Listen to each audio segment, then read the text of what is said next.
नमस्कार, times of Swaraj में आप सबों का स्वागत है और मैं हूं संतोष सिंह। और आज हम टाइम्स ऑफ स्वराज में चर्चा करने जा रहे हैं कि 11 तारीख को जब हाई कोर्ट खुलेगा तो कह सकते हैं कि इस बार सरकार की अग्नि परीक्षा होनी है। और अग्नि परीक्षा इसलिए हम कह रहे हैं कि बीपीएससी टीआरई 1 और टीआरई 2 को लेकर जितने भी मामले आए हैं, सारे मामलों में बीपीएससी का जवाब दाखिल करने की अंतिम तारीख 11 से 22 के बीच है। और जजमेंट सिर्फ और सिर्फ बीपीएससी के जवाब के इंतजार में कह सकते हैं कि रुका हुआ है, क्योंकि ऑन द रिकॉर्ड सरकार के वकील ने कई मुद्दों पर माना है कि नियम के विपरीत चीज़ें प्रतीत हो रही है। लेकिन जब तक बीपीएससी जवाब दाखिल नहीं करती है तब तक इस पर ऑर्डर कोर्ट जारी ना करे। उसमें कंप्यूटर शिक्षक का भी मामला है और अब कंप्यूटर शिक्षक के मामले में तो और भी बातें आगे बढ़ गई हैं। कंप्यूटर शिक्षक की जो वैकेंसी निकली थी, उस वैकेंसी निकलने से लेके या रिजल्ट निकलने तक कई तरह के संशोधन हुए। मतलब वैकेंसी निकलने के बाद भी कई स्तर पर संशोधन हुआ। तो वो चीज़ें तो साफ है, जिसको लेकर चुनौती भी दी गई थी कि भाई कंप्यूटर के लिए जो निर्धारित योग्यता है, उस योग्यता को बीपीएससी ने अनदेखी की है। तो वो आखिरी दौर में वो सुनवाई है। तो लगभग ऐसे 5 से 6 हज़ार कंप्यूटर शिक्षक हैं जिनकी नौकरी कह सकते हैं खतरे की घंटी बज रही है। लगभग 4200 शिक्षकों का तो नौकरी गया ही। अंतिम फैसला वो भी कोर्ट के आदेश के बाद कि बिहार से बाहर के महिलाओं को रिजर्वेशन का लाभ दे दिया गया था। उस सीटेट में 60 नंबर वाला जो मसला था, उसमें तो फाइनल आखिरकार शिक्षा विभाग को ये करना पड़ा। इसके अतिरिक्त जो मसला अब सामने आ रहा है, जिन मसलों को लेकर हमें लगता है कि 11 तारीख को रिट फाइल हो जाएगा।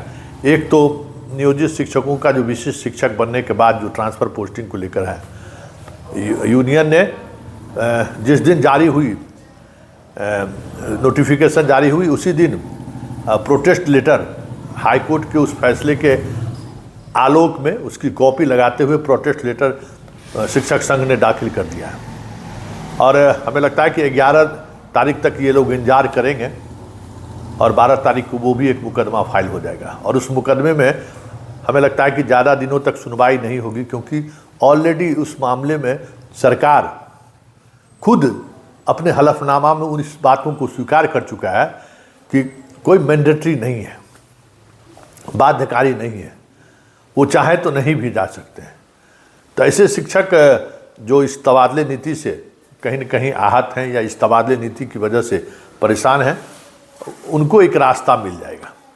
और ऐसे शिक्षक जो इस तबादले नीति की वजह से अपने ज़िला के आसपास आने की स्थिति में हैं, तो वो ऐसे लोग जो है सो कोशिश कर रहे हैं कि वो उन तक ये चीज़ें पहुंच सके। तो कुछ ऐसे ग्रुप भी हैं जो इस तबादला नीति के पक्ष में हाई कोर्ट जाने की तैयारी कर रहे हैं। मतलब दोनों पक्ष हमें लगता है कि हाई कोर्ट की मध्यस्थता के बीच चीज़ें चलेंगी, ये तो तय हो गया है। इसके अलावा जो और महिलाओं के आरक्षण का हॉरिजॉन्टल होगा या वर्टिकल होगा, इसको लेकर भी आपको इलाहाबाद हाई कोर्ट का पहले ही जजमेंट आ चुका है इस मसले पर। और उस जजमेंट के आधार पर छात्रों ने रिट भी फाइल कर चुका है कि भाई ये जजमेंट इलाहाबाद हाई कोर्ट का आ चुका है। अब सुप्रीम कोर्ट का भी कुछ इसी तरीके का एक जजमेंट कुछ दिन पहले आया है। तो वो और सरकार का जो नियमावली है, उस नियमावली के विपरीत बीपीएससी ने वो बहाली कर दी थी। तो वहाँ भी हमें लगता है कि काफ़ी संख्या में जो गलत तरीके से रिजर्वेशन का लाभ पाया गया है, उनकी भी नौकरी मतलब समझ जाइए कि खतरे में है। वो भी हमें लगता है कि 1-2 महीने के मेहमान हैं। और फिर सबसे बड़ी बात जो है कि जो लोग STET पास नहीं थे, अपीयरिंग कैंडिडेट भी नहीं थे, जिनका फॉर्म भराया गया रिजल्ट के बीच, रिजल्ट के दौरान ही उनकी परीक्षा हुआ और फिर रिजल्ट भी जारी कर दिया। ऐसे लगभग 9000 शिक्षक हैं जो अपॉइंट हुए हैं। उस 9000 को बचाने के लिए, क्योंकि वो सरकार के तंत्र का ही वो खेला था, आनंद ये दोनों जो है साथ मिलकर इस पूरे मुहिम में शामिल थे। अतुल प्रसाद भी और आनंद किशोर भी, दोनों ने मिलकर एकदम साजिशन इस बात को कह सकते हैं कि सह दिया।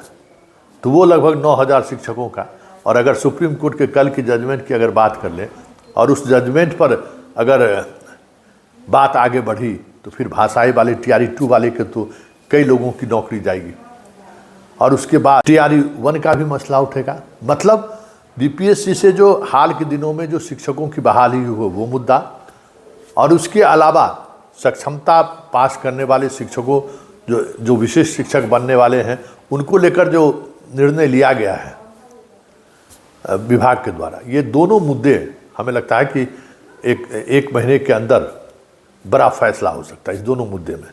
और ऐसे में अगर हजारों शिक्षक सड़क पर आ जाएं तो कोई बड़ी बात नहीं होगी, क्योंकि बहाली प्रक्रिया में बहुत सारे नियमों की अनदेखी हुई है। सिर्फ अनदेखी ही नहीं हुई है, मतलब लग रहा है कि जानबूझकर अनदेखी की गई है। और कोर्ट में BPSC के सबसे बड़ी बात यह भी है कि कोर्ट में सुनवाई के दौरान BPSC का वकील जिस तरीके से बैकफुट पर था, वो कहीं न कहीं संकेत है कि मटेरियल उनके पास नहीं है। कई सवालों का वो जवाब देने की स्थिति में नहीं थी, बस टाइम ले रहे हैं। तो हमें लगता है कि अब टाइम वार भी जो है, लगातार दुर्गा पूजा की छुट्टी हो गया, फिर छठ दीपावली की छुट्टी, इधर हाल के दिनों में छुट्टी की संख्या कुछ ज़्यादा अक्टूबर में रहता है तो नवंबर में, अब तो कोई छुट्टी है नहीं, अब एक बार दिसंबर में छुट्टी होगा। तो ये तय मानिए कि इस अवधि के दौरान बहुत सारी चीज़ें आपको देखने को मिलेगी।